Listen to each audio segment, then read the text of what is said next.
Odd सतगुरु रामपाल जी परमेश्वर जी की जय हो।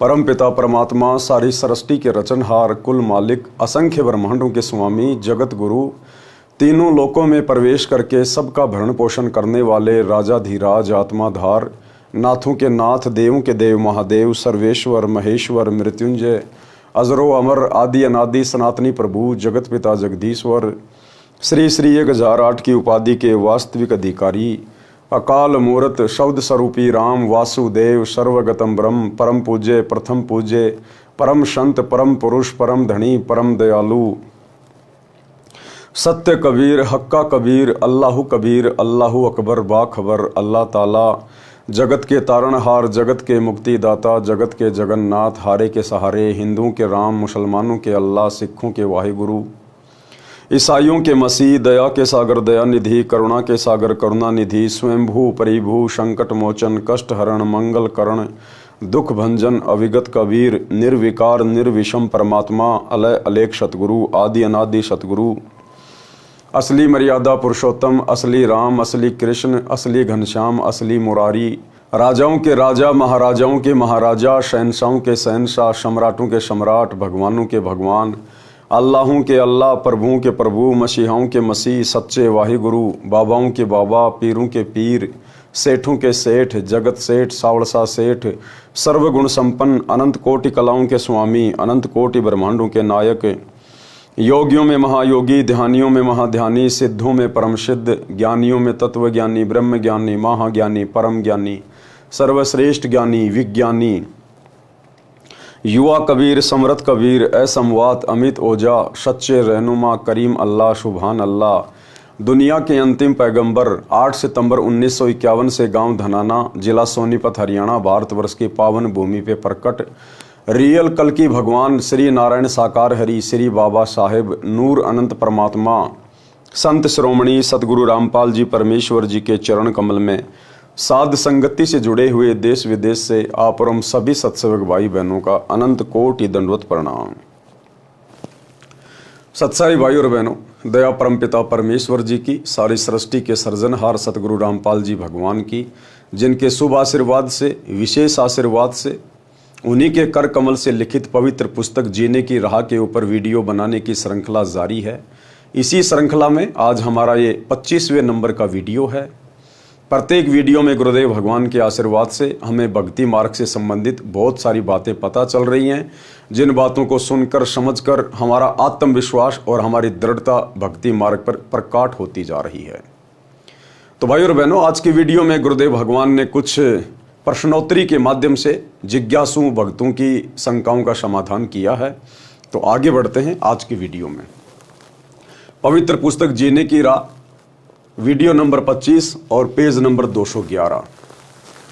गुरु बिन मोक्ष नहीं, यानी भक्ति मार्ग में, अध्यात्म में सच्चे गुरु की शरण में आए बिना, आजीवन मर्यादा में रहकर भक्ति किए बिना मोक्ष संभव नहीं हो सकता।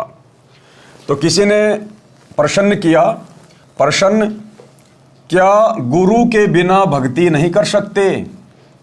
उत्तर दिया गुरुदेव भगवान ने, भक्ति कर सकते हैं परंतु व्यर्थ प्रयत्न रहेगा। गुरु के बिना भक्ति करना व्यर्थ प्रयत्न क्यों होता है? जिस प्रकार आपसे कोई बच्चा कहे, क्या स्कूल जाए बिना पढ़ाई नहीं हो सकती? क्या स्कूल जाए बिना कोई शिक्षित नहीं हो सकता? तो आप कहोगे शिक्षित हो सकता है परंतु व्यर्थ प्रयत्न होगा।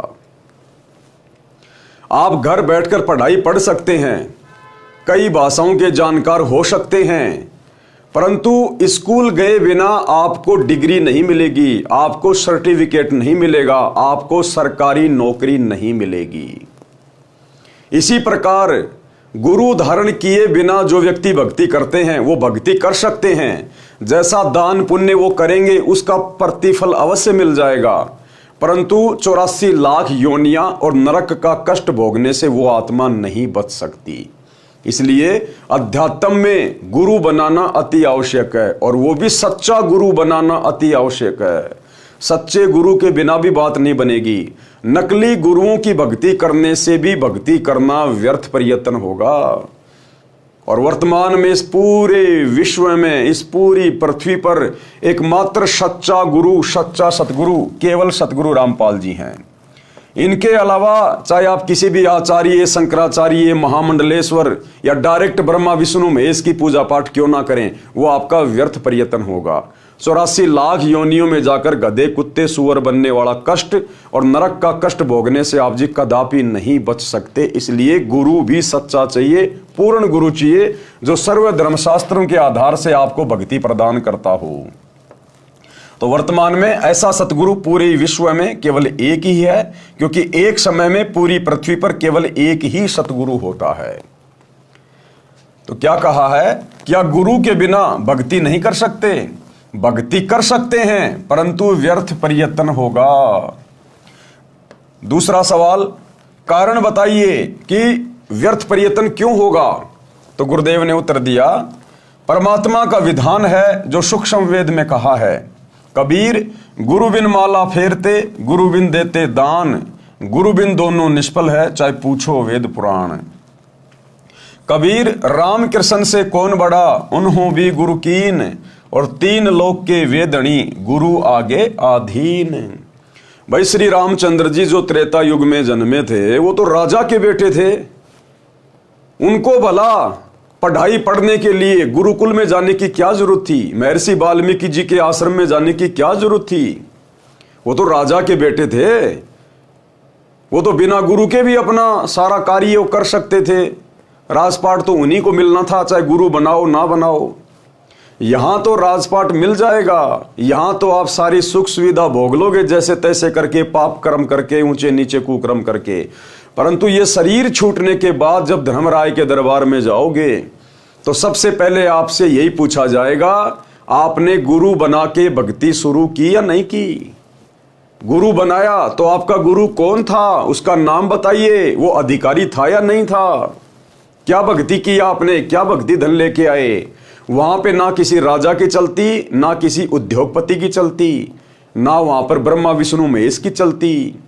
वहां तो जैसा जीव ने कर्म किया है उसको वैसा ही परिणाम मिलता है।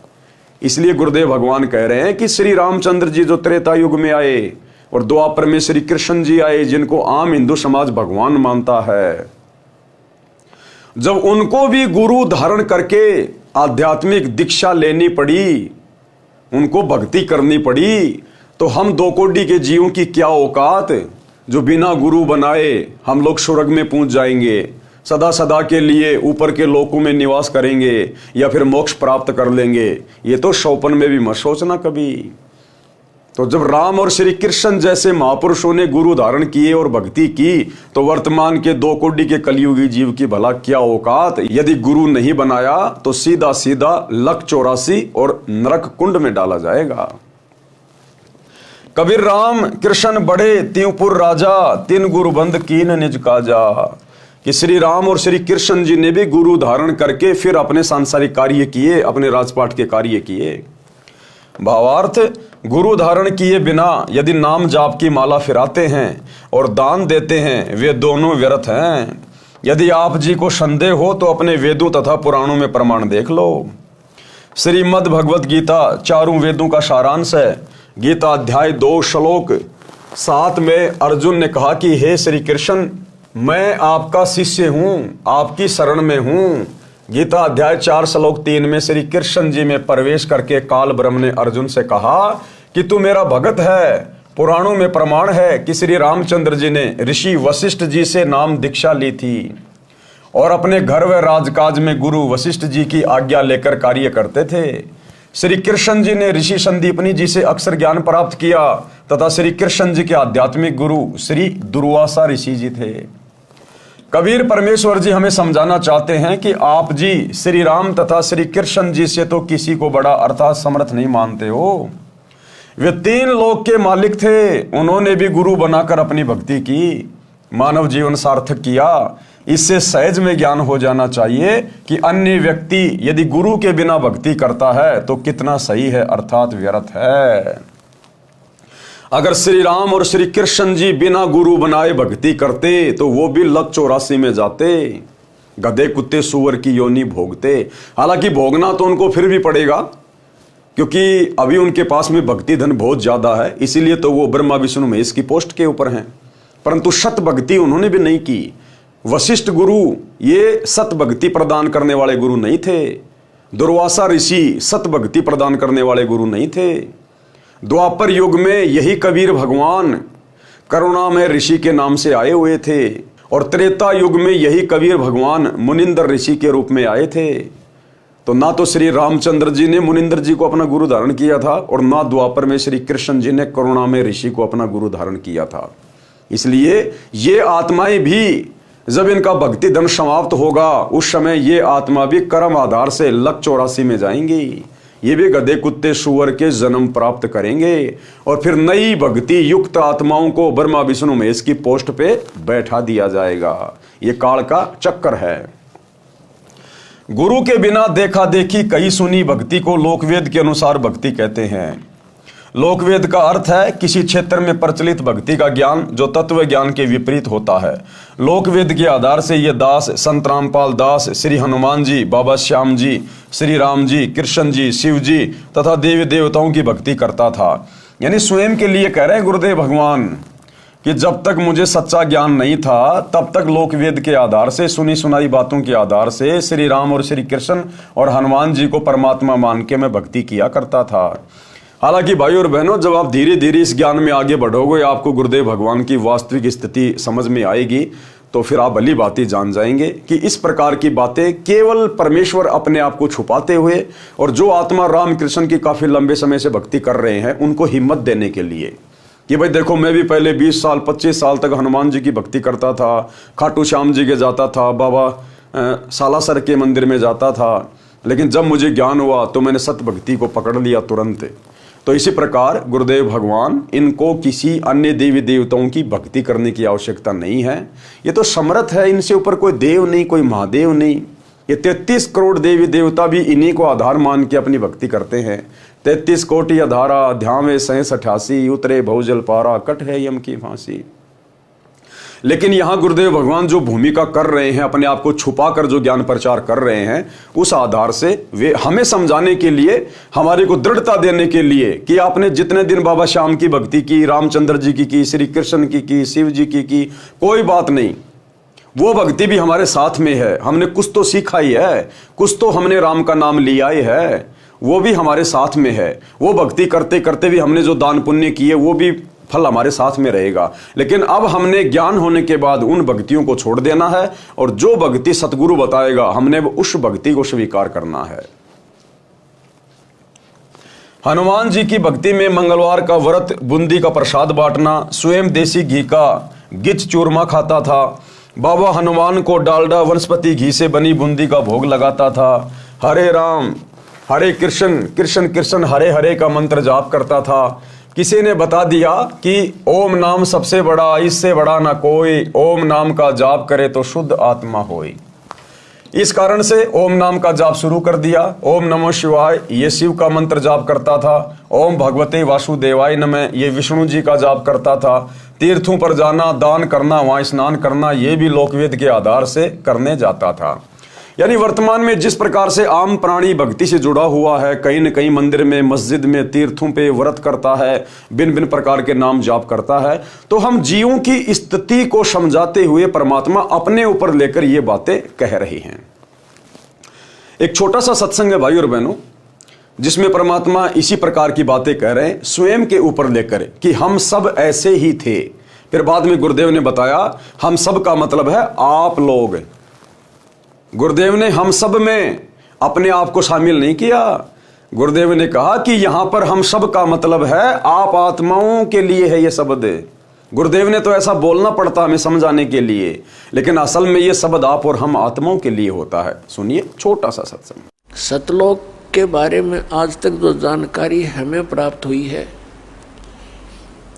हमें मीन आप जी को इस दास के वचनों से पहले, हमें मीन आप जी को इस दास के वचनों से पहले, हमें मीन आप जी को इस दास के वचनों से पहले तो भाई और बहनों, जहां जहां गुरुदेव भगवान भक्ति समझाने के लिए अपने आप को शामिल करते हैं कि मैं ऐसे भक्ति करता था, ऐसे मंदिरों में जाता था, ये करता था, वो करता था, भले परमात्मा ने वो लीला की, लेकिन ये असल में उन देवी देवताओं की भक्ति नहीं करते थे। ये तो परमेश्वर है, ये तो भक्ति और मुक्ति के दाता हैं। अरे राम कृष्ण ब्रह्मा विष्णु महेश को इनकी भक्ति करने की आवश्यकता है, ना कि ये परमात्मा किसी की भक्ति करता है। तो भाई और बहनों, ये ज्ञान आधार से जैसे जैसे हम भक्ति मार्ग पे आगे बढ़ेंगे, हमें सतगुरुदेव भगवान की स्थिति समझ में आती चली जाएगी। जैसे घर में सुख होते थे तो मैं मानता था कि ये सब मेरी उपरोक्त भक्ति के कारण हो रहे हैं। जैसे कक्षा में पास होना, विवाह होना, पुत्र तथा पुत्रियों का जन्म होना, नौकरी लगना, ये सर्व सुख उपरोक्त साधना से ही मानता था। कबीर परमेश्वर जी ने सूक्ष्म वेद में कहा है, कबीर पीछे ला गया जाऊं था मैं लोक वेद के साथ, और रास्ते में सतगुरु मिले दीपक दीन्या हाथ। भावार्थ है कि साधक लोकवेद अर्थात दंत कथा के आधार से भक्ति कर रहा था, उस शास्त्र विरुद्ध साधना के मार्ग पर चल रहा था। रास्ते में अर्थात भक्ति मार्ग में एक दिन तत्वदर्शी संत मिल गए। उन्होंने शास्त्र विधि अनुसार शास्त्र प्रमाणित साधना रूपी दीपक दे दिया, अर्थात सत्य शास्त्र अनुकूल साधना का ज्ञान कराया, तो जीवन नष्ट होने से बच गया। सतगुरु द्वारा बताए तत्व ज्ञान की रोशनी में पता चला कि मैं गलत भक्ति कर रहा था। श्रीमद् भगवद गीता अध्याय 16 श्लोक 23 व 24 में कहा है कि शास्त्र विधि को त्याग कर जो साधक मनमाना आचरण करते हैं उनको न तो सुख होता है, न सिद्धि प्राप्त होती है, और न ही गति अर्थात मोक्ष की प्राप्ति होती है, अर्थात व्यर्थ साधना है। फिर गीता अध्याय 16 श्लोक 24 में कहा है कि अर्जुन, इससे तेरे लिए कर्तव्य और अकर्तव्य की व्यवस्था में शास्त्र ही प्रमाण है। क्या कहा ब्रह्म ने अर्जुन से कि अर्जुन, कौन सी भक्ति करनी चाहिए, किस भक्ति के करने से परमेश्वर की प्राप्ति होगी, मोक्ष की प्राप्ति होगी। इन बातों का निर्णय किसी की सुनाई सुनाई बातों के आधार से मत करना, लोक वेद के आधार से मत करना, किसी के पहनावे को देख के, आडंबर को देख के, किसी मंदिर मस्जिद में जाके ये सब करके नहीं देखना होता। भक्ति क्या सही है क्या गलत है, भक्ति के आधार हैं शास्त्र, और सबसे पुरातन शास्त्र हैं चारों वेद और श्रीमद् भगवद गीता। कहते हैं इन शास्त्रों के आधार पर आपने भक्ति का निर्णय करना है कि मैं कौन सी भक्ति करूं, सही भक्ति क्या होगी, उसकी विधि क्या है। फिर जब हम इन शास्त्रों को पढ़ेंगे तो उसके बाद हमें गीता अध्याय 4 श्लोक 34 में पता चलेगा, जिसमें काल ब्रह्म गीता ज्ञान देने वाला ये भगवान ब्रह्म अर्जुन से कह रहा है कि अगर तुझे सनातन परम धाम की प्राप्ति करनी है, जहां जाने के बाद भगत कभी लौटकर इस संसार में वापस नहीं आता, गधा कुत्ता शुअर नहीं बनता, नरक का कष्ट नहीं भोगता, सदा सदा के लिए परमेश्वर के अमर लोक में चला जाता, सतलोक में चला जाता है, जहां जाने के बाद साधक की कभी मृत्यु नहीं होती, कभी बुढ़ापा नहीं आता, कोई काम नहीं करना पड़ता, सारे सुख वहां पर अखंड हैं। अगर तुझे वो लोक प्राप्त करना है, पूर्ण मोक्ष प्राप्त करना है, तो किसी तत्वदर्शी संत से जा पूछ, किसी तत्वदर्शी संत से जाके मिल, उनकी खोज कर और फिर उसको प्रसन्न कर। उसके बाद वो तत्वदर्शी महात्मा तुझे तत्व ज्ञान का उपदेश करेंगे। तो बाद में ये चारों वेद और गीता जी हमारे को तत्वदर्शी संत के भरोसे छोड़ देते हैं। यानी हमारा ज्ञान केवल यही तक का है, इन वेदों में और गीता में इससे आगे का ज्ञान नहीं है। हमारी जिम्मेदारी केवल इतनी है कि हम आपको तत्वदर्शी संत के बारे में बता दें कि भैया अब आगे का ज्ञान, पूर्ण मोक्ष का मार्ग तुझे तत्वदर्शी संत बताएगा। और तत्वदर्शी संत की भूमिका वो कबीर भगवान खुद ही निभाता है। अगर तेरे सौभाग्य से, तेरे भाग्य से अगर तुझे वो परम संत मिल जाए तो तू उस सनातन परम धाम को प्राप्त कर सकता है। तो भाइयों और बहनों, वर्तमान में वो सौभाग्य हमें सुलभ हो गया। आज धरती पर वही तत्वदर्शी संत सतगुरु रामपाल जी के रूप में प्रकट है। आज आप और हमारा परम सौभाग्य है, परम सौभाग्य। हम बड़ी आसानी से मोक्ष प्राप्त कर सकते हैं। इनके पास में कंप्लीट वे ऑफ वर्शिप है, कंप्लीट भक्ति का मार्ग है, पूर्ण मोक्ष प्राप्ति की गारंटी देते हैं, गारंटी, यदि आजीवन इनसे उपदेश लेकर इनकी मर्यादा में रहकर भक्ति करते रहे तो कह रहे हैं इससे तेरे लिए कर्तव्य और अकर्तव्य की व्यवस्था में शास्त्र ही प्रमाण है। जो उपरोक्त साधना ये दास रामपाल दास किया करता था तथा पूरा हिंदू समाज कर रहा है, वह सब गीता वेदों में वर्णित न होने से शास्त्र विरुद्ध साधना हुई जो व्यर्थ है। कबीर गुरु बिन काहू न पाया ज्ञाना, जो थोथा बू छड़े मूड किसाना। कबीर गुरु बिन वेद पढ़े जो प्राणी, और समझ न सार रहे अज्ञानी। इसलिए गुरुजी से वेद शास्त्रों का ज्ञान पढ़ना चाहिए, जिससे सत्य भक्ति की शास्त्र अनुकूल साधना करके मानव जीवन धन्य हो जाए। अब भाई और बहनों, यहां क्या लिख रहे हैं गुरुदेव भगवान, थोड़ा सा विचार करना। गुरुदेव कह रहे हैं इसलिए गुरुजी से वेद शास्त्रों का ज्ञान पढ़ना चाहिए। अब हम ये निर्णय कैसे करें कि सतगुरु रामपाल जी स्वयं परमात्मा हैं? यहां गुरुदेव ने कह दिया इसलिए गुरु जी से वेद शास्त्रों का ज्ञान पढ़ना चाहिए, जिससे सत्य भक्ति की शास्त्र अनुकूल साधना करके मानव जीवन धन्य हो। परंतु सतगुरु रामपाल जी के जो गुरु जी थे, जिनको इन्होंने गुरु धारण किया था 17 फरवरी 1988 को, और 6 साल इन्होंने भक्ति की उनकी शरण में रह के 1988 में नाम दीक्षा ली और सन 1994 में गुरु पद लेकर ये दुनिया का आत्म कल्याण करने की दिशा में आगे बढ़ने लगे। तो मात्र 6 वर्ष में सतगुरु रामपाल जी को पूरे विश्व के धर्मशास्त्रों का कैसे ज्ञान हो गया? जो ज्ञान आचार्य शंकराचार्य मंडलेश्वरों को नहीं है, विश्व में किसी भी धर्म गुरु को जो ज्ञान नहीं है अध्यात्म का, वो ज्ञान मात्र 6 वर्ष में आखिर सतगुरु रामपाल जी ने कैसे प्राप्त कर लिया?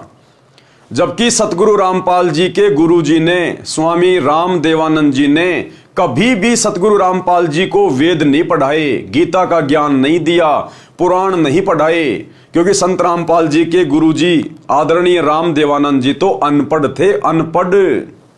वो तो संस्कृत जानते भी नहीं थे, उन्होंने तो कभी गीता वेद उठाकर भी नहीं देखे।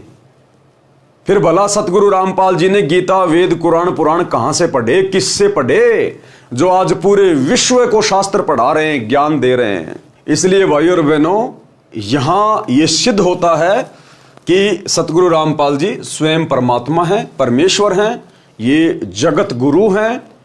और इन्होंने केवल 1951 में गांव धनाना में प्रकट होने की एक लीला की, और उसके बाद जैसे वो समय आया, पिछली पीढ़ी का भक्ति युग आया, तो परमेश्वर ने विधिवत जो कबीर सागर में 650 साल पहले धर्मदास जी के माध्यम से लिखवाया था कि 12वें पंथ हम ही चल आवें और सब पंथों को मिटाकर एक पंथ चलावें। तो 17 फरवरी 1988 को आदरणीय गरीबदास जी के 12वें पंथ में सतगुरु रामपाल जी ने आदरणीय राम देवानंद जी को अपना मुंह बोला गुरु बनाकर प्रवेश किया, और सन 1994 में अपना यथार्थ 13वां कबीर पंथ चलाया। अन्यथा सतगुरु रामपाल जी के गुरु जी तो अनपढ़ थे, उन्होंने कभी भी सतगुरु रामपाल जी को या अपने किसी भी शिष्य को वेद शास्त्र गीता कुरान पुराण नहीं पढ़ाई। फिर भला सतगुरु रामपाल जी ने कहां से पढ़ ली, जो आज पूरे विश्व को ज्ञान दे रहे हैं? इसलिए भाई और बहनों, जो जगत गुरु होता है उसको किसी से ज्ञान लेकर आगे ज्ञान देने की जरूरत नहीं पड़ती। यदि भगवान ही किसी से ज्ञान लेकर आगे ज्ञान प्रचार करेगा तो फिर वो भगवान कहां हुआ, वो जगत गुरु कहां हुआ? इसलिए परमेश्वर जी ने किसी से वेद शास्त्र गीता कुरान पुराण नहीं पढ़े। ये तो इनको उत्पन्न करने वाले हैं, ये तो इनको लिखने वाले हैं, लिखवाने वाले हैं। परमेश्वर को किसी भाषा को पढ़ने की आवश्यकता नहीं होती। वो तो 84 लाख योनियों में जितने भी जीव जंतु हैं, सूक्ष्म हैं, उन सब की भाषा जानता है परमात्मा। मन की भाषा को जानता है परमात्मा। हमारे मन में उठने वाले विचारों से पहले परमात्मा जान जाता है कि हमारे मन में क्या विचार उठेंगे, लाख जन्म बाद हमारे मन में क्या विचार उठेंगे, वो भी सतगुरु जानता है। इसलिए जगत गुरु को किसी से ज्ञान लेकर आगे ज्ञान देने की जरूरत नहीं पड़ती। इसलिए सतगुरु रामपाल जी स्वयं कबीर भगवान हैं। पूर्ण गुरु के वचन की शक्ति से भक्ति होती है। क्या कह रहे हैं परमात्मा कि जो पूरा गुरु होता है ना, सच्चा गुरु, उसके वचन की शक्ति से भक्ति होती है। यानी परमात्मा अपना आशीर्वाद देके शुरुआत में भगत को उपदेश देके उसके अंदर भक्ति प्रवेश करते हैं, और सदा उनका आशीर्वाद बना रहता है जब तक भगत मर्यादा में रहता है। अन्यथा यहां काल भक्ति नहीं करने देगा। कोई सोच भी मत लेना कि हम ये सत भक्ति कर सकते हैं। अगर एक क्षण के लिए परमात्मा आपसे दूर हो जाए, आप ये सत भक्ति नहीं कर सकते। इसलिए गुरुदेव कह रहे हैं कि पूर्ण गुरु के वचन की शक्ति से भक्ति होती है। उदाहरण, गुरु जी से दीक्षा लेकर भक्ति करना लाभदायक है, बिना गुरु के भक्ति करने से कोई लाभ नहीं होता। उदाहरण, एक राजा की रानी बहुत धार्मिक थी। उसने परमेश्वर कबीर जी से गुरु दीक्षा ले रखी थी। वह प्रतिदिन गुरु दर्शन के लिए जाया करती थी। राजा को यह अच्छा नहीं लगता था, राजा को यह सब अच्छा नहीं लगता था, परंतु वह अपनी पत्नी को वहां जाने से रोक नहीं पा रहा था। कारण, एक तो वह उस बड़े शक्तिशाली राजा की लड़की थी, दूसरे वह अपनी पत्नी को प्रसन्न देखना चाहता था। एक दिन राजा ने अपनी पत्नी से कहा कि आप नाराज न हो तो बात कहूं। रानी ने कहा कहो। राजा ने कहा कि आप अपने गुरु के पास जाती हैं, भक्ति तो गुरु के बिना भी हो सकती है। रानी ने कहा कि गुरुजी ने बताया है कि गुरु के बिना भक्ति करना व्यर्थ है। राजा ने कहा कि मैं तेरे साथ कल तेरे गुरुजी से मिलूंगा, उनसे ये बात स्पष्ट करूंगा। राजा ने संत जी से प्रश्न किया कि आप जनता को मूर्ख बना रहे हो कि गुरु बिन भक्ति नहीं होती, क्यों भक्ति सफल नहीं होती? नाम मंत्र जाप करने होते हैं, एक दूसरे से पूछकर जाप कर लें, पर्याप्त है। संत ने कहा, राजन आपकी बात में दम है, मैं आपके राज दरबार में आऊंगा, वहां इस बात का उत्तर दूंगा। निश्चित दिन को संत जी राजा के दरबार में गए। राजा सिंहासन पर विराजमान था, आसपास सिपाही खड़े थे। संत के बैठने के लिए अलग से कुर्सी रखी थी। संत ने जाते ही आसपास खड़े सिपाहियों से राजा की ओर हाथ करके कहा कि इसे गिरफ्तार कर लो, क्योंकि संत ने राजा के सवाल का जवाब देना था कि बिना गुरु के भक्ति क्यों नहीं हो सकती। तो अच्छा सा समय देखकर वो संत जी राजा के दरबार में गए कि यहां तो ये मेरा माथा खाएगा, ये समझ नहीं पाएगा, तो इसको इसी के राज दरबार में आके समझाऊंगा।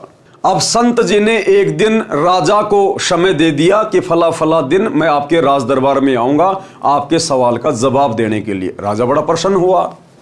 निश्चित समय पर संत जी राज दरबार में पहुंच गए और वहां जो सिपाही खड़े थे, सैनिक खड़े थे, उनसे संत जी ने कहा राजा की तरफ उंगली करके कि सैनिकों, इस राजा को गिरफ्तार कर लो। अब वो एक संत के कहने से भला सैनिक राजा को कैसे गिरफ्तार कर लेंगे? तो सैनिक टस से मस भी नहीं हुए। संत ने फिर कहा कि सैनिकों, तुमने सुना नहीं, राजा को गिरफ्तार कर लो, मेरा आदेश है। उसके बावजूद भी वो सैनिक टस से मस नहीं हुए। उसके बाद राजा ने सोचा कि लगता है संत का दिमाग फिर गया, ये मेरा राज्य हड़पना चाहता है, ये कोई प्लानिंग करके तो नहीं आया है। तो राजा ने भी वही शब्द कहे उन सैनिकों से कि सैनिकों, इस बाबा जी को पकड़ लो।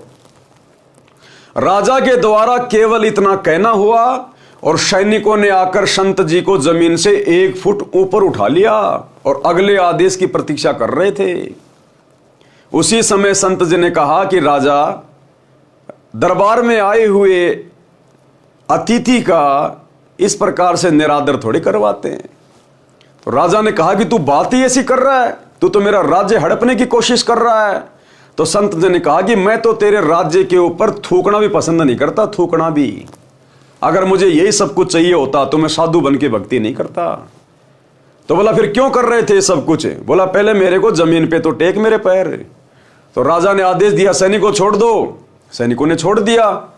उसने कहा कि मैं तेरे सवाल का जवाब दे रहा था, जो तूने मुझसे आके पूछा था ना कि बिना गुरु के भक्ति क्यों नहीं हो सकती, मैं तेरे सवाल का जवाब दे रहा था। तो राजा ने कहा कि यह कैसा जवाब था? बोला यही जवाब था। बोला राजन, जो शब्द मैंने कहे तेरे सैनिकों से कि सैनिकों राजा को पकड़ लो, ये टस से मस भी नहीं हुए, और वही शब्द राजा जी आपने कहे कि सैनिकों साधु को पकड़ लो, इन्होंने तुरंत मेरे को पकड़ लिया। यहां आपके वचन में शक्ति है, क्योंकि आप यहां के राजा हैं, महाराजा हैं। यहां आपके वचन में शक्ति है, मेरे वचन में शक्ति नहीं है। और बेटा जब बात आएगी भक्ति मार्ग की, अध्यात्म की, जब धर्मराज के दरबार में खड़े होंगे, वहां हिसाब किताब हो रहा होगा, बेटा वहां पर तेरी राजागिरी नहीं चलेगी। तू तो लाइन में खड़ा होगा नंगा होके, वहां पर संत की चलेगी। वहां पर गुरु की चलेगी, वहां तेरी नहीं चलेगी। तो राजा को सारी बात तुरंत समझ में आ गई। उसी समय चरणों में गिर गया और नाम दीक्षा ली। निश्चित दिन को संत जी राजा के दरबार में गए। राजा सिंहासन पर विराजमान था। आसपास सिपाही खड़े थे। संत के बैठने के लिए अलग से कुर्सी रखी थी। संत ने जाते ही आसपास खड़े सिपाहियों से राजा की ओर हाथ करके कहा कि इसे गिरफ्तार कर लो। सिपाही टस से मस नहीं हुए। संत ने लगातार 3 बार ये वाक्य आदेश दोहराया कि इसे गिरफ्तार कर लो, परंतु राजा को सिपाहियों ने गिरफ्तार नहीं किया। राजा को संत पर क्रोध आया कि यह कमबख्त मेरी पत्नी को इसलिए बहका रहा था कि इसके राज्य को प्राप्त कर लूं। राजा ने एक बार कहा कि सिपाहियों इसे गिरफ्तार कर लो। राजा के हाथ का संत की ओर संकेत था। उसी समय सिपाहियों ने संत को गिरफ्तार कर लिया। संत ने कहा, हे राजन, आप घर पर बुलाकर संत का अनादर कर रहे हो, यह अच्छी बात नहीं है। राजा ने कहा, आप ये क्या बकवास कर रहे थे, मुझे गिरफ्तार करने का आदेश दे रहे थे। संत ने कहा, मैं आपके उस प्रश्न का उत्तर दे रहा था कि गुरु से दीक्षा लेकर भक्ति करना क्यों लाभदायक है। मुझे छुड़ाओ तो मैं आपको उत्तर दूं। राजा ने सिपाहियों से कहा कि छोड़ दो। सिपाहियों ने संत को छोड़ दिया। संत ने कहा कि हे राजा जी, मैंने यही वाक्य कहा था, इसे गिरफ्तार कर लो। सिपाही टस से मस नहीं हुए। आप जी ने भी यही वाक्य कहा था कि तुरंत सिपाहियों ने मुझे गिरफ्तार कर लिया। आपके वचन में राज की शक्ति है और मेरे वचन में आध्यात्मिक शक्ति है। आप उसी नाम जाप के लिए किसी को भक्ति के लिए कहोगे तो वह मंत्र कोई काम नहीं करेगा। क्या कहा संत ने? क्या कहा कि आपके अंदर राज की शक्ति है। आप यदि किसी को कोई मंत्र जाप करने के लिए कहोगे या आदेश दोगे तो आपका शब्द काम नहीं करेगा, क्योंकि आप राजा हो, आप अधिकारी नहीं हो। जिस प्रकार मैं राज का अधिकारी नहीं हूं, मेरे पास में राज शक्ति नहीं है, मैं राजा नहीं हूं, इसलिए मैंने जो शब्द कहे राजपाट से संबंधित, जो राजा लोगों को शोभा देता है कि इसे पकड़ लो, इसे छोड़ दो, इसे जेल में डाल दो, मैंने वही शब्द कहे थे। तेरे सिपाहियों ने सुने भी नहीं और तूने कहे, तुरंत मुझे उठा लिया क्योंकि तेरे पास में राज की शक्ति है।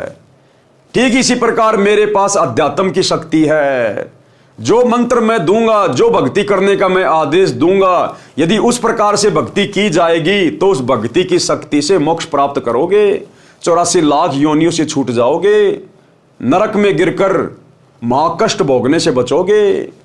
तो राजा को धीरे धीरे सारी बात समझ में आई। आप उसी नाम जाप के लिए किसी को भक्ति के लिए कहोगे तो वह मंत्र कोई काम नहीं करेगा। मैं वही नाम जाप करने को कहूंगा, वह तुरंत प्रभाव से क्रियावान होगा। इसलिए पूर्ण संत से दीक्षा लेने से साधक में तुरंत आध्यात्मिक प्रक्रिया शुरू हो जाती है।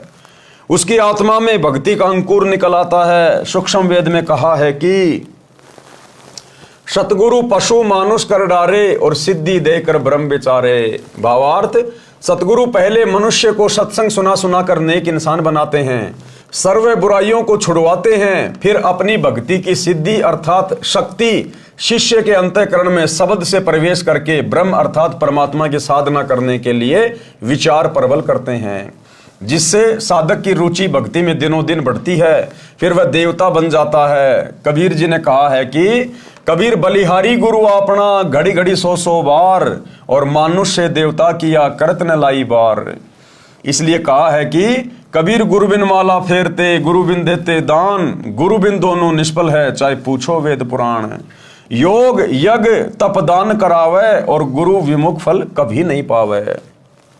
भावार्थ, गुरु बिन नाम जाप की माला फिराते हैं या दान देते हैं, वह व्यर्थ है। ये वेदों तथा पुराणों में भी प्रमाण है। फिर अंतिम चौपाई का भावार्थ है कि यदि दीक्षा लेकर फिर गुरु को छोड़कर उन्हीं मंत्रों का जाप करता रहे तथा यज्ञ हवन दान भी करता रहे, वह भी व्यर्थ है, उसको कोई लाभ नहीं होगा। कबीर ताते सतगुरु शरणा लीजे, कपट भाव सब दूर करीजे। अन्य प्रमाण, कबीर गर्भ योगेश्वर गुरु बिना करते हरि की सेव, कहे कबीर बैकुंठ से फेर दिया सुखदेव। राजा जनक गुरु किया, फिर कीनी हर की सेव, कहे कबीर बैकुंठ में चले गए सुखदेव। सुखदेव ऋषि भी ऐसे ही बिना गुरु धारण किए मनमानी भक्ति करता था, और जब वो स्वर्ग में विष्णु जी के लोक में रहने के लिए गया तो वहां से उसको वापस निकाल दिया कि तूने तो कोई अधिकारी गुरु धारण ही नहीं कर रखा, बिना गुरु के तुझे यहां नहीं रहने दिया जा सकता। ये तो तू केवल तेरे पिछले जन्मों की भक्ति की शक्ति के कारण, तेरी जो बैटरी चार्ज है उस कारण से तू अफलातून बन के घूम रहा है। अगर तूने अधिकारी गुरु को धारण करके भक्ति नहीं करी तो अगला जन्म तेरा लक 84 में है। भावार्थ, ऋषि वेदव्यास जी के पुत्र सुखदेव जी अपने पूर्व जन्म की भक्ति की शक्ति से उड़कर स्वर्ग में चले जाते थे। एक दिन वे श्री विष्णु जी के लोक में बने स्वर्ग में प्रवेश करने लगे। वहां के कर्मचारियों ने ऋषि सुखदेव जी से स्वर्ग द्वार पर पूछा कि ऋषि जी अपने पूज्य गुरु जी का नाम बताओ। सुखदेव जी ने कहा कि गुरु की क्या आवश्यकता है, अन्य गुरु धारण करके यहां आए हैं, मेरे में स्वयं इतनी शक्ति है कि मैं बिना गुरु के आ गया हूं। द्वारपालों ने बताया, ऋषि जी ये आपकी पूर्व जन्म में संग्रह की हुई भक्ति की शक्ति है, यदि फिर से गुरु धारण करके भक्ति नहीं करोगे तो पूर्व की भक्ति कुछ ही दिन चलेगी, आपका मानव जीवन नष्ट हो जाएगा। जैसे गुरुदेव भगवान ने उदाहरण दिया कि आपने पिछली साल बहुत ज्यादा मेहनत करी और आपने गेहूं का बीज बोया खेत में और आपने 20 क्विंटल गेहूं तैयार कर लिया, अपने घर पे लाके आपने पटक दिए और आप मजे से खा रहे हो सह परिवार।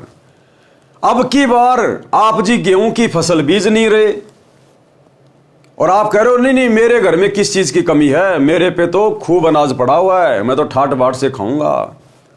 अरे भैया, वर्तमान में जो अनाज आप खा रहे हो ना, ये तो आपने पिछली बार गेहूं बोकर मेहनत करके अर्जित किए थे, जो अब आप आराम से परिवार के साथ में खा रहे हो।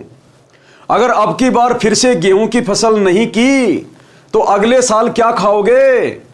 पिछले जन्म की कमाई, पिछले साल की कमाई तो अब की बार खा रहा है, और अब की बार भक्ति नहीं करी तो अगली बार क्या खाओगे? पूरा परिवार भूखा मरेगा। तो विष्णु जी के द्वारपालों ने श्री सुखदेव जी से कहा कि ऋषि जी, आप जो स्वर्ग में उड़ के आ जाते हो पृथ्वी लोक से, यह आपके पिछले जन्म की भक्ति की शक्ति है। अगर वर्तमान में भक्ति नहीं करोगे सच्चा गुरु धारण करके, अधिकारी गुरु धारण करके, तो बैटरी डिस्चार्ज हो जाएगी और अगले जन्म में गधे बन के घूमोगे, गधे बन के। एक और उदाहरण दिया गुरुदेव ने। उदाहरण के लिए, वर्तमान में इन्वर्टर की बैटरी को चार्जर लगाकर चार्ज कर रखा है, यदि चार्जर हटा दिया जाए तो भी इन्वर्टर अपना कार्य करता रहेगा, क्योंकि उसमें ऊर्जा संग्रह हो चुकी है। कुछ समय पश्चात वह सर्व कार्य करना छोड़ देता है, न ट्यूब जलेगी न पंखा चलेगा, उसको फिर से चार्ज करना अनिवार्य है। उसके लिए चार्जर चाहिए। चार्जर गुरु जानो, बिजली परमेश्वर जानो। ऋषि सुखदेव में अपनी सिद्धि का अभिमान था, वह नहीं माना। बात भगवान विष्णु जी तक पहुंच गई। श्री विष्णु जी ने भी यह बात कही कि ऋषि जी पहले आप गुरु बनाओ फिर यहां आओ। सुखदेव जी ने कहा, भगवान पृथ्वी लोक पर मेरे समान कोई नहीं है, न कोई ढंग का गुरु है, कृपया आप ही बताइए कि मैं किसको गुरु बनाऊं। श्री विष्णु जी ने बताया कि आप राजा जनक को गुरु बनाओ। ये कहकर श्री विष्णु जी अपने महल में चले गए। सुखदेव ऋषि वापस पृथ्वी पर आए, राजा जनक से दीक्षा लेकर उनके बताए भक्ति मंत्रों का जाप किया, तब ऋषि सुखदेव जी को स्वर्ग में रहने दिया। इसलिए गुरु बनाकर भक्ति करने से सफलता संभव है, बिना गुरु भक्ति दान आदि आदि करना व्यर्थ है। अरे सुखदेव ऋषि, जिसने द्वापर युग में स्वर्ग से आकर और पांडवों के अंतिम वंशज राजा परीक्षित को कथा सुनाई और उनकी आत्मा को विमान में बैठा के स्वर्ग में ले गया, बैकुंठ में लेकर गया, उस सुखदेव ऋषि को भी जब तक उसने अधिकारी गुरु धारण नहीं किया तब तक विष्णु जी ने अपने लोक में प्रवेश नहीं करने दिया। फिर आप और हमारे जैसे आम 2 कोटि के जीवों की क्या औकात? यदि हमने शत भक्ति नहीं करी तो हमें मोक्ष प्राप्त हो जाएगा, सीधे 84 में ठोके जाएंगे, सीधे नरक में। गुरु पूरा हो, झूठे गुरु से कोई लाभ नहीं होता। प्रश्न किया, पूरे गुरु की क्या पहचान है? हम तो जिस भी संत से ज्ञान सुनते हैं वह पूर्ण सतगुरु ही लगता है। तो गुरुदेव ने उत्तर दिया, सूक्ष्म वेद में गुरु के लक्षण बताए हैं। क्या लक्षण? गरीब सतगुरु के लक्षण कहूं, मधुरे बैन विनोद, 4 वेद 6 शास्त्र कहे 18 बोध। संत गरीबदास जी गांव छुडानी जिला झज्जर हरियाणा वाले को परमेश्वर कबीर जी मिले थे। उनकी आत्मा को ऊपर अपने सतलोक में सनातन परम धाम में लेकर गए थे। ऊपर के सर्व लोकों का अवलोकन कराकर वापस पृथ्वी पर छोड़ा था। उनको संपूर्ण अध्यात्म ज्ञान बताया था। उनका ज्ञान योग परमेश्वर कबीर जी ने खोल रखा था। उसके आधार से संत गरीबदास जी ने गुरु की पहचान बताई है कि जो सच्चा गुरु अर्थात सतगुरु होगा वह ऐसा ज्ञान बताता है कि उसके वचन आत्मा को आनंदित कर देते हैं, बहुत मधुर लगते हैं, क्योंकि वे सत्य पर आधारित होते हैं। भाइयों और बहनों, जब आप सतगुरु रामपाल जी के मुख कमल से इनके सत्संग सुनना शुरू करोगे, उसके बाद आपकी आत्मा में जो असीम शांति, जो असीम आनंद उत्पन्न होगा, उसकी कोई सीमा नहीं होगी, कोई भी सीमा। कारण है कि सतगुरु 4 वेदों तथा सर्व शास्त्रों का ज्ञान विस्तार से कहता है। यही प्रमाण परमेश्वर कबीर जी ने सूक्ष्म वेद में कबीर सागर के अध्याय जीव धर्म बोध में पृष्ठ 1960 पर दिया है। गुरु के लक्षण 4 बखाना। प्रथम वेद शास्त्र को जाना, यानी जो सच्चा गुरु होगा, सतगुरु होगा, वो संपूर्ण धर्मशास्त्रों का ज्ञाता होगा।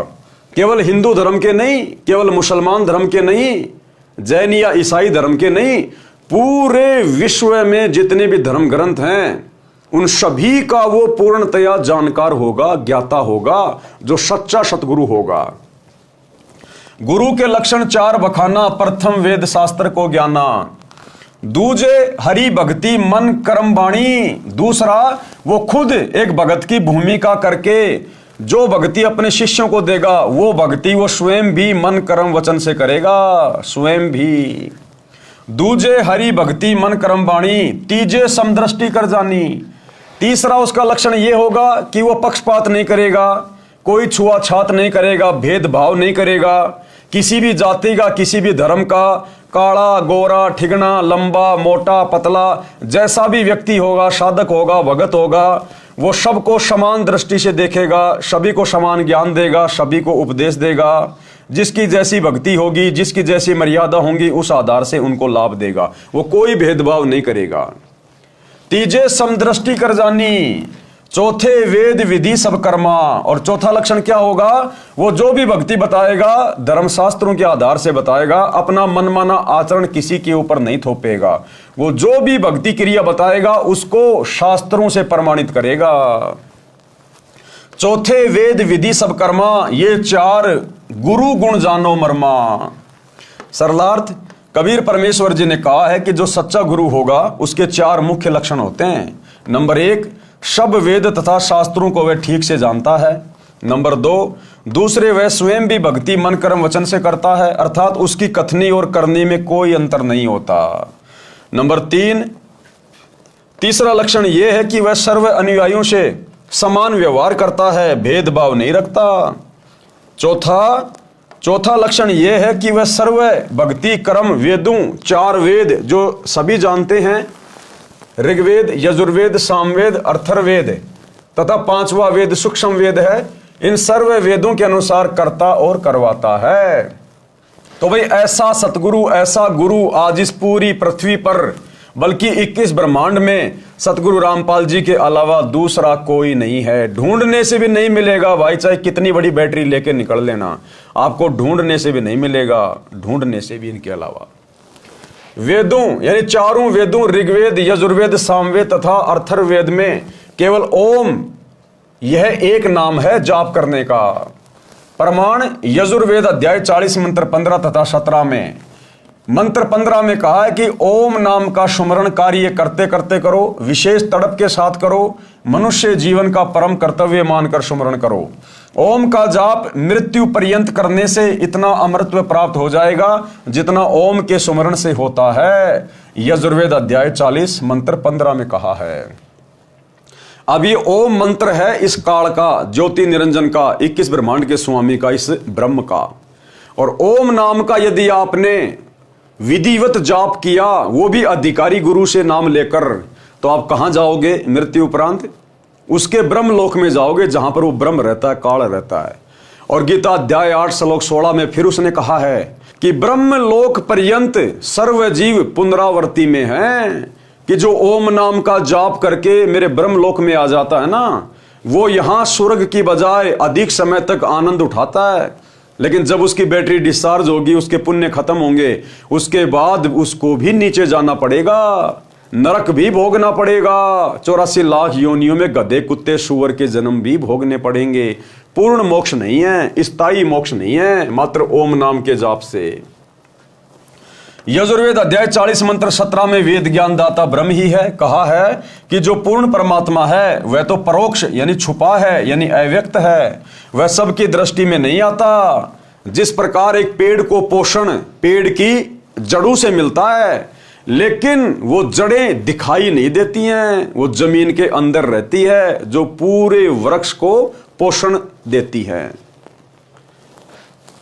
कहा है कि जो पूर्ण परमात्मा है वह तो परोक्ष यानी छुपा है, यानी अव्यक्त है, वह सबकी दृष्टि में नहीं आता। उसकी जानकारी यजुर्वेद अध्याय 40 मंत्र 10 में बताई है कि उसका यथार्थ ज्ञान तत्वदर्शी संत ही जानते हैं, उनसे सुनो। फिर यजुर्वेद अध्याय 40 मंत्र 17 में आगे कहा है कि अहम खम ब्रह्म, कि मैं ब्रह्म हूं और मेरा ओम नाम है, मैं ऊपर दिव्य आकाश रूपी ब्रह्म लोक में रहता हूं। यजुर्वेद अध्याय 40 मंत्र 17। यही प्रमाण श्री देवी महापुराण गीता प्रेस गोरखपुर से प्रकाशित सचित्र मोटा टाइप केवल हिंदी के 7वें स्कंद में पृष्ठ 562-563 पर श्री देवी जी ने राजा हिमालय को बताया है कि राजन, आप यदि आत्म कल्याण चाहते हो तो मेरी भक्ति सहित सभी बातों को छोड़ दो। दुर्गा कह रही है अपने भगत से राजा हिमालय से। हिमालय कोई पहाड़ नहीं है, कोई समझे कि वो पहाड़ को कैसे समझा रही है। हिमालय नाम का राजा था जो देवी दुर्गा का भगत था, और वो बोला कि मुझे तो मोक्ष चाहिए माता जी, कोई ऐसा साधन बताओ। तो देवी ने कहा कि आप मेरी भी भक्ति छोड़ दो और सभी बातों को छोड़ दो, यानी मेरे से नीचे जो ब्रह्मा विष्णु महेश है, देवी देवता, इन सब की भक्ति छोड़ दो। आप केवल एक ब्रह्म की भक्ति करो, ओम नाम का जाप करो, आपकी मुक्ति हो जाएगी। अब ओम नाम का जाप करने वाला उस काल के पास जाएगा, ब्रह्मलोक में जाएगा, वहां से अपना कर्म भोग के फिर 84 में आएगा। केवल एक ओम नाम का जाप करो, ब्रह्म प्राप्ति का उद्देश्य रखो, इससे आप ब्रह्म को प्राप्त हो जाओगे। वह ब्रह्म लोक रूपी दिव्य आकाश में रहता है। इससे स्पष्ट हुआ कि वेदों में केवल एक ओम नाम ही जाप करने का है। श्रीमद् भागवत गीता जो वेदों का सारांश है, उसमें अध्याय 8 श्लोक 13 में कहा है, ओम इति एक अक्षरम ब्रह्म व्यवहारण माम अनुस्मरण ये परियाति तजन देहम शयाति परमाम गतिम। अनुवाद, गीता ज्ञानदाता ब्रह्म ने कहा है कि मुझ ब्रह्म का केवल ओम यह एक अक्षर है, इसका उच्चारण सुमरण करता हुआ जो भगत शरीर त्याग कर जाता है वह मृत्यु उपरांत ओम नाम के सुमरण से मिलने वाली परम गति अर्थात ब्रह्म लोक को प्राप्त करता है। श्रीमद् भगवत गीता तथा वेदों में इसके अतिरिक्त अर्थात ओम के अतिरिक्त कोई नाम ब्रह्म साधना का नहीं है। प्रमाणित हुआ कि ओम नाम का जाप शास्त्र प्रमाणित है। गीता ज्ञानदाता ने स्पष्ट किया है कि अर्जुन, तेरे और मेरे बहुत से जन्म हो चुके हैं, आगे भी होंगे। मेरी उत्पत्ति को ऋषि तथा देवतागण नहीं जानते। गीता अध्याय श्लोक 2:12, अध्याय 4 का श्लोक 5, अध्याय 10 श्लोक 2। इससे सिद्ध हुआ कि गीता ज्ञानदाता ब्रह्म नाशवान है तथा जन्मता मरता है। इसके पुजारी भी जन्म मरण के चक्कर में ही रहेंगे। इसलिए गीता अध्याय 8 श्लोक 16 में कहा कि ब्रह्म लोक में गए साधक भी पुनर्जन्म में रहते हैं। इसलिए गीता ज्ञानदाता ने गीता अध्याय 18 श्लोक 62 में कहा है कि हे भारत, तू सर्वभाव से उस परमेश्वर की शरण में जा। फिर गीता अध्याय 18 श्लोक 62 में कहा है कि तू सर्वभाव से उस परमेश्वर की शरण में जा, यानी अपने से अन्य किसी और की तरफ संकेत कर रहा है कि तू सर्वभाव से उस परमेश्वर की शरण में जा, जिसकी शरण में जाने के बाद साधक लौटकर संसार में वापस नहीं आता। इसलिए गीता ज्ञानदाता ने यानी ब्रह्म ने गीता अध्याय 18 श्लोक 62 में कहा है कि हे भारत, तू सर्वभाव से उस परमेश्वर की शरण में जा, उस परमेश्वर की कृपा से ही तू परम शांति तथा सनातन परम धाम अर्थात सत्य लोक को प्राप्त होगा। तो यहां पर भाइयों और बहनों बहुत ही विचारणीय विषय है। लोग गीता ज्ञानदाता चाहे श्री कृष्ण को मानते हैं, चाहे श्री विष्णु जी को मानते हैं, चाहे इस काल को मानते हैं। वैसे तो गुरुदेव ने स्पष्ट कर दिया कि इस ब्रह्म ने यानी काल ने श्री कृष्ण जी में भूत की तरह प्रवेश करके पूरा गीता का ज्ञान बोला। लेकिन चलो कोई बात नहीं, जो व्यक्ति कहता कि श्री कृष्ण जी ने गीता का ज्ञान दिया है और श्री कृष्ण जी की भक्ति कर रहा है, तो गीता अध्याय 18 श्लोक 62 उन भाई बहनों को विचार करना चाहिए। तुम्हारा श्री कृष्ण भगवान हाथ खड़े कर रहा है कि अर्जुन, पूर्ण मोक्ष प्राप्त करवाना मेरे बस की बात नहीं है, तू उस परमेश्वर की शरण में जा। यानी अपने से अन्य किसी और की शरण में जाने के लिए कह रहा है। तो श्री कृष्ण जी कहां पे परमात्मा हुआ, कहां पूर्ण भगवान हुआ, जो अपने से अन्य किसी और की शरण में जाने को अर्जुन को कह रहा है कि अगर तुझे परम धाम चाहिए, सतलोक जाना है, पूर्ण मोक्ष प्राप्त करना है, तो तू सर्वभाव से उस परमेश्वर की शरण में जा। यदि कोई मानता है कि श्री विष्णु जी ने गीता का ज्ञान दिया है, तो भैया गीता अध्याय 18 श्लोक 62 में आपके विष्णु ने भी हाथ खड़े कर दिए कि तू सर्वभाव से उस परमेश्वर की शरण में जा। और गीता ज्ञान देने वाला ये काल है, ये ब्रह्म है, और ये वैसे ही हाथ खड़े कर रहा है कि तू उस परमेश्वर की शरण में जा। हे भारत, तू सर्वभाव से उस परमेश्वर की शरण में जा। उस परमेश्वर की कृपा से ही तू परम शांति तथा सनातन परम धाम अर्थात सतलोक को प्राप्त होगा। तो भैया वो परमेश्वर, वो परमात्मा, ये सतगुरु रामपाल जी भगवान हैं, जो आज हमें उस परम धाम में ले जाने के लिए अपनी सत भक्ति देने के लिए आए हैं। तो ये है वो परमेश्वर जिसके विषय में ब्रह्म कह रहा है। फिर गीता अध्याय 15 श्लोक 4 में गीता ज्ञानदाता ने कहा है कि जब तत्वदर्शी संत से तत्व ज्ञान प्राप्त हो जाए, उसके बताए अनुसार साधना करके उसके पश्चात परमेश्वर के उस परम पद की खोज करनी चाहिए, जहां जाने के पश्चात साधक फिर लौटकर संसार में कभी नहीं आते। केवल उस परमेश्वर की पूजा करो। गीता अध्याय 7 श्लोक 29 में गीता ज्ञानदाता ने कहा है, जरा मरण मोक्षाय माम आश्रित यतंती ये तत् ब्रह्म विदु कर्तशनम अध्यात्म कर्म च अखिलम। भावार्थ, गीता ज्ञानदाता ने बताया है कि जो मेरे बताए ज्ञान पर आश्रित होकर अर्थात मेरे कहे अनुसार तत्वदर्शी संतों से तत्व ज्ञान जान लेते हैं, जो जरा अर्थात व्यर्धावस्था तथा मृत्यु के कष्ट से मोक्ष प्राप्त करने के लिए प्रयत्न करते हैं, संसार की किसी कीमती वस्तु की इच्छा भक्ति के प्रतिफल में नहीं करते हैं, वे तत् ब्रह्म विदु उस ब्रह्म को, संपूर्ण अध्यात्म को और सर्व कर्मों को जानते हैं। इसीलिए तो गुरु जी कहते हैं कि जब लग भक्ति सह कामना तब लग निष्फल सेव, कहे कबीर वे क्यों मिले निष्कामी निज देव। कि आप मेरी भक्ति भी कर रहे हो, उपदेश भी ले लिया, और आपके अंदर सांसारिक इच्छाएं उमड़ उमड़ के जागृत हो रही हैं कि गुरुजी एक प्लाट बन जाए, गुरुजी बेटा नौकरी लग जाए, गुरुजी छोरा इंटरव्यू में पास हो जाए, गुरुजी मेरे पोता हो जाए, मेरे दोहती हो जाए, दोहता हो जाए। तो गुरुजी कह रहे हैं जब तक भक्ति सह कामना, यानी भक्ति भी कर रहे हो और मन में तुम्हारे कामना भी है, इच्छा भी है इस काल के लोक की, यहां की वस्तुओं की, तब लग निष्फल से, तब तक तुम्हारी भक्ति बेकार है। और कहे कबीर वे क्यों मिले निष्कामी निज देव, वो तो निष्काम भक्ति से प्राप्त होता है।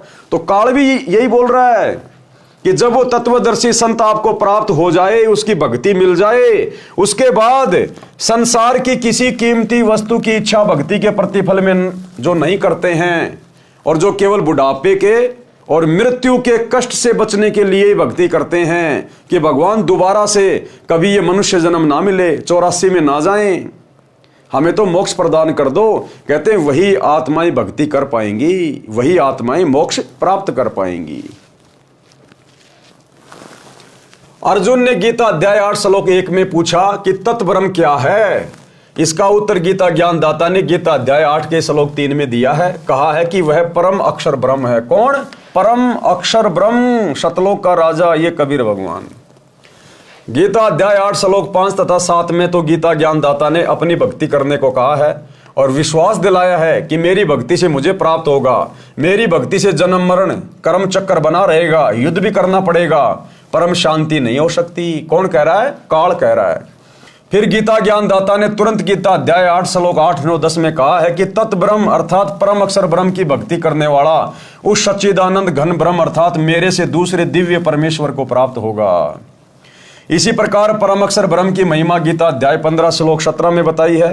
गीता अध्याय 15 श्लोक 16 में 2 पुरुष बताए हैं। एक क्षर पुरुष, ये गीता ज्ञानदाता है जिसका 21 ब्रह्मांड का क्षेत्र है, ये गीता ज्ञानदाता ब्रह्म है। दूसरा अक्षर पुरुष बताया है जिसका 7 संग ब्रह्मांड का क्षेत्र है। ये दोनों नाशवान बताए हैं अर्थात इनकी भी जन्म और मृत्यु होती है, इनके लोकों में सर्व जीव भी नाशवान बताए हैं। गीता अध्याय 15 श्लोक 17 में बताया है कि उत्तम पुरुष है तू अन्य, यानी इन दोनों से उत्तम भगवान तो कोई अन्य ही है। उत्तम पुरुष है तू अन्य परमात्मा इति उदाहरत है, जिसको परमात्मा कहते हैं, भगवान कहते हैं। ये लोक त्रयम अवश्य विवर्ती अवय ईश्वर। अनुवाद, उत्तम पुरुष यानी पुरुषोत्तम अर्थात परम अक्षर ब्रह्म तो ऊपर वर्णित क्षर पुरुष तथा अक्षर पुरुष से अन्य है, जो परमात्मा कहा जाता है, जो तीनों लोकों में यानी क्षर पुरुष के 21 ब्रह्मांडों के क्षेत्र वाला लोक, और दूसरा अक्षर पुरुष के 7 संख ब्रह्मांडों वाला लोक, और तीसरा ऊपर के 4 लोक शतलोक, अलख लोक, अगम लोक तथा अनामी लोक। इस प्रकार बने तीनों लोकों में प्रवेश करके सबका धारण पोषण करता है, वह वास्तव में अविनाशी परमेश्वर है। गीता अध्याय 17 श्लोक 23 में इस परम अक्षर ब्रह्म की प्राप्ति के मंत्र बताए हैं। ओम तत् सत इति निर्देश ब्रह्मण त्रिविध समर्थ, यानी उस पूर्ण परमात्मा की प्राप्ति के सुमरण करने के ये 3 मंत्र हैं, ओम तत् और सत। ओम तो सीधा सीधा है, ये तत् सांकेतिक है। सतगुरु रामपाल जी बताएंगे कि वो तत् क्या है। ये तत् तो केवल संकेत है। इस तत् में 2 मंत्र हैं जो केवल सतगुरु रामपाल जी देते हैं, और सत्य इसके अंदर 3 मंत्र हैं जिसको सारनाम कहा जाता है, जो केवल सतगुरु रामपाल जी के पास उपलब्ध है, विश्व में और किसी के पास नहीं है। ओम तत् सत इति निर्देश ब्रह्मण त्रिविध समर्थ ब्राह्मणा तेन वेदा यज्ञा च विहिता पुरा। ब्रह्मण सच्चिदानंद घन ब्रह्म अर्थात परम अक्षर ब्रह्म की भक्ति की साधना के अर्थात परमेश्वर के उस परम पद को प्राप्त करने के मंत्र बताए हैं, जहां जाने के पश्चात भगत फिर लौटकर संसार में कभी नहीं आते, जहां परम शांति को प्राप्त होते हैं, जो सनातन परम धाम है। ओम ये ब्रह्म अर्थात क्षर पुरुष का मंत्र है जो प्रत्यक्ष है। दूसरा है तत्, ये अक्षर पुरुष का जाप मंत्र है, ये मंत्र सांकेतिक है। वास्तविक मंत्र सूक्ष्म वेद में बताया है, ये मंत्र दीक्षा के समय दीक्षार्थी को सार्वजनिक किया जाता है, अन्य को नहीं बताया जाता। और तीसरा है सत्य, यह परम अक्षर पुरुष की साधना का मंत्र है, यह भी सांकेतिक है, दीक्षार्थी को दीक्षा के समय बताया जाता है। यथार्थ मंत्र सूक्ष्म वेद में लिखा है, यही प्रमाण सामवेद के मंत्र संख्या 822 में भी है कि 3 नाम के जाप से पूर्ण मोक्ष प्राप्त होता है। संख्या नंबर 822 सामवेद उतारचिक अध्याय 3 खंड नंबर 5 श्लोक नंबर 8 संत रामपाल दास द्वारा भाषा भाषे। तो ये वो मंत्र है भाइयों और बहनों। अब दास को तो इतना संस्कृत आती नहीं है, आप जी देख लेना। यहां परमात्मा ने इस मंत्र में लिखे गए प्रत्येक शब्द का हिंदी में अनुवाद किया है, और यहां फिर गुरुदेव भगवान ने उसका शब्दार्थ किया है, और यहां इसका भावार्थ किया है। इस मंत्र में स्पष्ट किया है कि पूर्ण परमात्मा कबीर अर्थात कबीर मानव शरीर में गुरु रूप में प्रकट होकर प्रभु प्रेमियों को 3 नाम का जाप देकर सत्य भक्ति कराता है, तथा उस मित्र भगत को पवित्र करके अपने आशीर्वाद से पूर्ण परमात्मा अर्थात अपनी प्राप्ति का मार्ग बताकर पूर्ण सुख प्राप्त करवाता है, साधक की आयु बढ़ाता है। यही प्रमाण गीता अध्याय 17 श्लोक 23 में है कि ओम तत्सत इति निर्देश ब्रह्मण त्रिविध समर्थ। भावार्थ है कि पूर्ण परमात्मा को प्राप्त करने का ओम तत्सत यह मंत्र जाप सुमरण करने का निर्देश है। इस नाम को तत्वदर्शी संत से प्राप्त करो। तत्वदर्शी संत के विषय में गीता अध्याय 4 श्लोक नंबर 34 में कहा है, तथा गीता अध्याय नंबर 15 श्लोक नंबर 1 व 4 में तत्वदर्शी संत की पहचान बताई, तथा कहा है कि तत्वदर्शी संत से तत्व ज्ञान जानकर उसके पश्चात उस परम पद परमेश्वर की खोज करनी चाहिए, जहां जाने के पश्चात साधक लौटकर संसार में नहीं आते, अर्थात पूर्ण मुक्त हो जाते हैं। उसी पूर्ण परमात्मा से संसार की रचना हुई है। विशेष उपरोक्त विवरण से स्पष्ट हुआ कि पवित्र 4 वेद भी साक्षी हैं कि पूर्ण परमात्मा ही पूजा के योग्य है। उसका वास्तविक नाम कबीर देव कबीर परमेश्वर है, तथा 3 मंत्र के नाम का जाप करने से ही पूर्ण मोक्ष होता है। यह 3 मंत्र का जाप 4 वेदों के सारांश श्रीमद् भगवद गीता में प्रमाण है कि इससे वह स्थान प्राप्त होता है जहां जाने के बाद साधक लौटकर कभी संसार में नहीं आते, जो सनातन परम धाम है, जहां जाने के पश्चात परम शांति प्राप्त होती है। अब देख लो भाइयों और बहनों, अब ये जितने भी अपने आप को सनातनी कहते हैं, दुनिया भर के साधु संतों की शरण में घूमते हैं, अब बताओ हमारे धर्मशास्त्र तो क्या कह रहे हैं, वेद क्या कह रहे हैं भक्ति और भगवान के बारे में, गीता जी क्या कह रही है भक्ति और भगवान के बारे में। अब इसीलिए तो इन सारे ऋषियों ने, संतों ने, महात्माओं ने, आचार्यों ने, शंकराचार्यों ने भक्ति का भट्ठा बैठा दिया। क्योंकि सच्चे गुरु के बिना यह ज्ञान नहीं हो सकता। चाहे आप दिन रात इन शास्त्रों को पढ़ते रहो, आप समझ ही नहीं पाओगे इनका भावार्थ क्या है, असल में इनका सार क्या है। इसीलिए तो कहते हैं गुरु बिन काहू न पाया ज्ञाना, जो थोता बुझ छिड़े मूड किसाना। और गुरु बिन वेद पढ़े जो प्राणी, समझे न सार रहे अज्ञानी। कौन सा गुरु? सतगुरु, सच्चा गुरु। बाकी तो सारा दिन लेके गीता जी, वेदों को और श्री भागवत का पाठ लोग करते रहते हैं, कथाएं करते रहते हैं, अपना धंधा बना रखा है, लेकिन केवल वो अपने धार्मिक धंधे तक सीमित हैं। उनको स्वयं के मोक्ष का पता नहीं, अपने भक्तों के मोक्ष का पता नहीं। खुद भी नरक में जाएगा, भक्तों को भी नरक में लेके जाएगा। तो यथार्थ विधि ये है जो हमारे धर्मशास्त्रों में लिखी है भक्ति के विषय में। तो आज पूरा का पूरा हिंदू समाज, पूरा का पूरा भगत समाज इसी प्रकार से शास्त्र विरुद्ध साधना के ऊपर आरूढ़ है। सौभाग्य है उन आत्माओं का जो समय रहते सतगुरु रामपाल जी की शरण में आ गए और इनके ज्ञान को अच्छे से समझकर आज मर्यादा में रहकर भक्ति कर रहे हैं।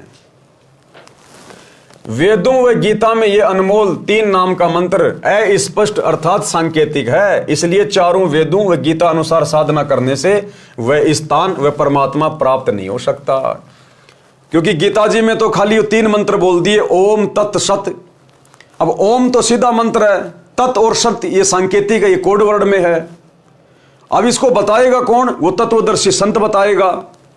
तत्वदर्शी संत की भूमिका खुद वो कबीर परमात्मा आके निभाता है। तो भैया गीता और चारों वेदों में भी पूर्ण परमात्मा की प्राप्ति का मूल ज्ञान नहीं है। उन्होंने अंत में यही छोड़ दिया कि ये ज्ञान तो फिर आगे का वो तत्वदर्शी संत बताएगा, उसकी खोज करो। गीता अध्याय 4 श्लोक 34 है। इसलिए गीता अध्याय 4 श्लोक 32 तथा 34 में गीता ज्ञानदाता ने स्पष्ट किया है कि यज्ञों अर्थात धार्मिक अनुष्ठानों का यथार्थ ज्ञान ब्रह्मण मुखे यानी सच्चिदानंद घन ब्रह्म अर्थात परम अक्षर ब्रह्म अपने मुख कमल से वाणी बोलकर बताता है। वह सच्चिदानंद घन ब्रह्म की वाणी कही जाती है। उसे तत्व ज्ञान तथा सूक्ष्म वेद भी कहते हैं। उसके जानने के पश्चात सर्व पापों से मुक्त हो जाता है, जिसमें संपूर्ण भक्ति मंत्र तथा विधि बताई है। गीता अध्याय 4 श्लोक 32। अब गीता अध्याय 4 श्लोक 34 क्या कहता है? उस तत्व ज्ञान को तू तत्वदर्शी संतों के पास जाकर समझ। उनको दंडोत प्रणाम करने से, कपट छोड़कर नम्रता पूर्वक प्रश्न करने से वे परमात्म तत्व को भली भांति जानने वाले ज्ञानी महात्मा तुझे तत्व ज्ञान का उपदेश करेंगे। तो भाई ये है वो तत्वदर्शी संत वर्तमान में। ये स्वयं ही परमेश्वर है, स्वयं ही परमात्मा है, स्वयं ही तत्वदर्शी संत की भूमिका करता है, स्वयं ही सतगुरु है। सजनों, वह तत्वदर्शी संत ये दास रामपाल दास है। वह तत्व ज्ञान मेरे पास है, मेरे अतिरिक्त वर्तमान में किसी के पास नहीं है। विश्व में लगभग 7 अरब मानव आबादी है। इन अरबों मनुष्यों में मेरे अतिरिक्त कोई इस ज्ञान को जानने वाला नहीं है। अगर कोई जानने वाला होता तो ये भेद जो इन्हीं धर्मशास्त्रों से सतगुरु रामपाल जी ने खोल के रख दिया, ये वेद अन्य धर्मगुरु भी बताते। लेकिन कोई भी धर्मगुरु और उसका ज्ञान हमारे चारों वेदों से मेल नहीं खाता, गीता जी से मेल नहीं खाता। अर्थात सब के सब केवल मनमाने आचरण पर लगे हुए थे काल प्रेरणा से। गीता अध्याय 7 श्लोक 12 से 15 तक तो गीता ज्ञानदाता ने तीनों गुणों रजगुण ब्रह्मा जी, सतगुण विष्णु जी तथा तमगुण शिव जी की भक्ति करने वाले साधकों को राक्षस स्वभाव को धारण किए हुए मनुष्यों में नीच दूषित कर्म करने वाले मूर्ख मेरी भक्ति भी नहीं करते।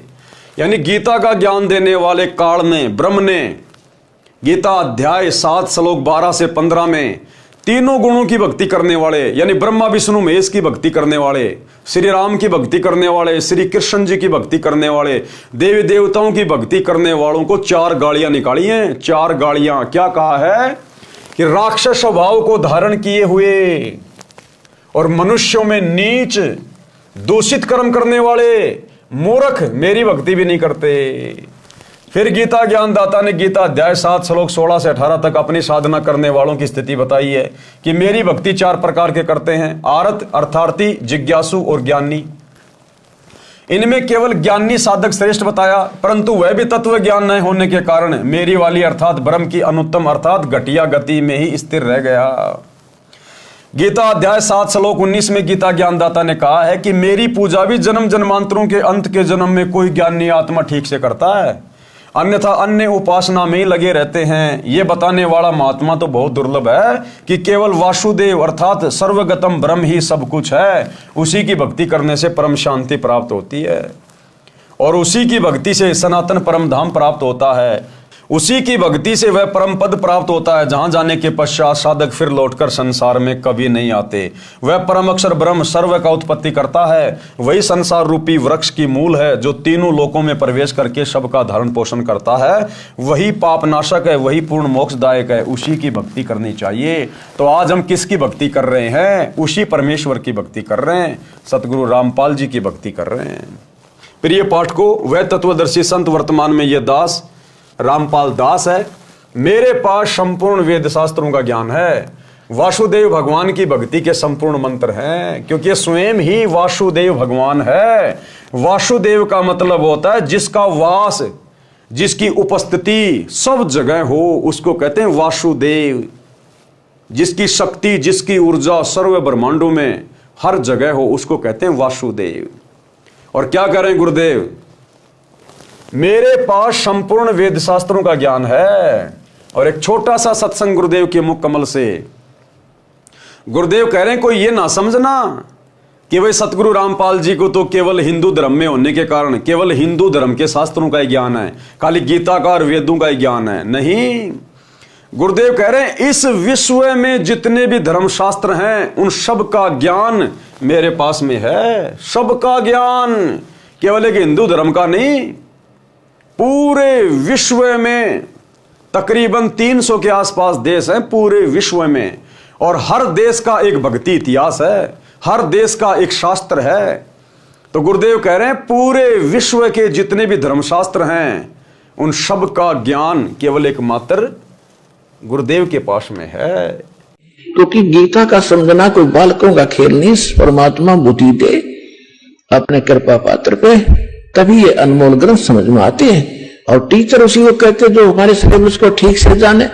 वो टीचर कहां, जब सिलेबस का ज्ञान नहीं अटपट सुना रहा है तो टीचर नहीं है। तो जितने भी आज तक धर्मगुरु किसी भी धर्म के हैं उनको अपने सिलेबस का ज्ञान वर्तमान वालों को नहीं है। इस दास रामपाल दास के अतिरिक्त विश्व में नहीं है। ये कद्दे समझ था।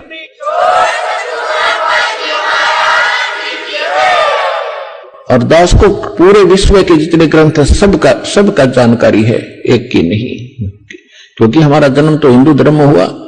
केवल हिंदू धर्म के शब्द ग्रंथ नहीं, पूरे विश्व के जितने भी धर्म ग्रंथ हैं सबकी जानकारी दास को दी है कबीर भगवान ने, उस परमात्मा ने।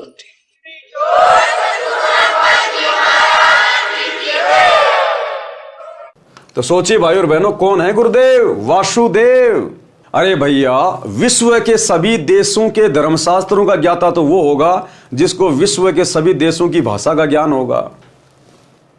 तो सतगुरु रामपाल जी के द्वारा इतनी बड़ी बात कहना कि इस दास को विश्व के सभी धर्मशास्त्रों का ज्ञान है, इसका मतलब ये कौन है जो पूरे विश्व की भाषा जानता है, सर्व देशों की भाषा जानता है? ये परमात्मा है, अपने आप को छुपा के बैठा हुआ है। तो भाई और बहनों, ये मौका मत चूको। जब आप इनकी शरण में आओगे धीरे धीरे आप इनको पहचानना शुरू कर दोगे। ये परमेश्वर अपनी लीला कर रहा है, एक आम व्यक्ति की तरह, आम संत की तरह भूमिका कर रहा है। ये काल को भी धोखा देके और अपनी आत्माओं तक ये ज्ञान पहुंचाता है।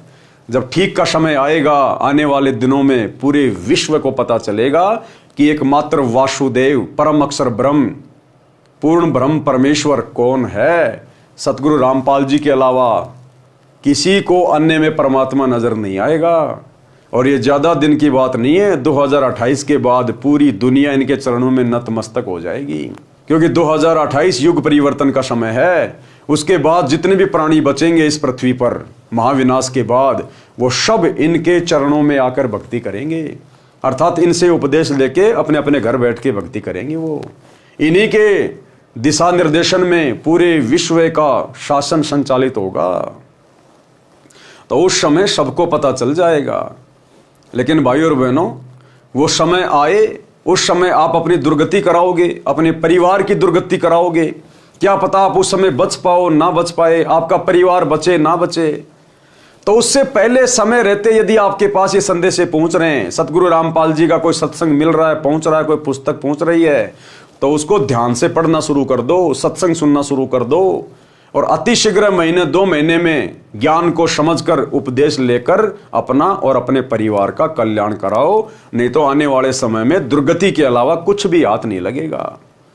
तो भाई और बहनों, आज के वीडियो में हम केवल इतना ही रखेंगे। कल रात्रि 8 बजे आगे की वीडियो में बढ़ेंगे। सभी भाई बहन लाइव जुड़िए। तब तक गुरुदेव भगवान हम सबको आज्ञा दें, इजाजत दें, सद्बुद्धि दें, आशीर्वाद दें। बंदी छोड़ सतगुरु रामपाल जी भगवान की जय हो।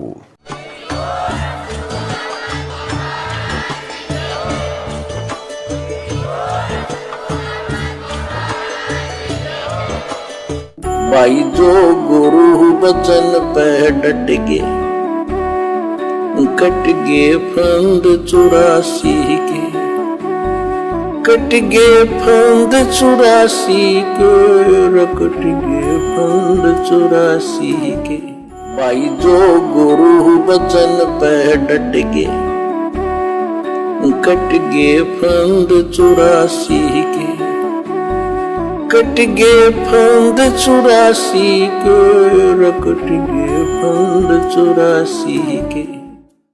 भाई जो गुरु बचन पे डट गे, कट गे फंद 84 के, कट गे फंद 84 के, कट गे फंद 84 के।